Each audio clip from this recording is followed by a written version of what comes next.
వీడి మాట పడిపోక ముందు రోజు కూడా నేను వీణ్ణి రామాయణ ప్రవచనానికి తీసుకుని వెళ్ళాను.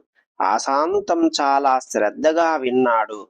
తరువాతి రోజే ఇలా జరిగింది అని చెప్పాడు. అంటే నీ ఉద్దేశం రామాయణం వినడం వల్లనే ఇలా జరిగిందనా? రామ అలా కాదు పెరియావా, ఆ తరువాత రోజే ఇలా జరిగింది అని చెప్తున్నాను పెరియావా అని అన్నాడు.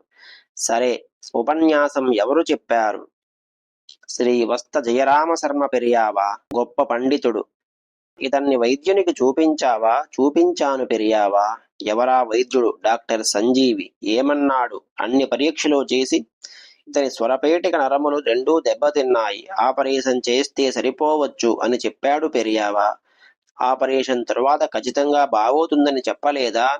అతను ఆ హామీ ఇవ్వలేదు పెరియావా. ఎలాగో మీరే వాడికి మాటలు వచ్చేలా చెయ్యాలి. కేవలం మీరే చెయ్యగలరు.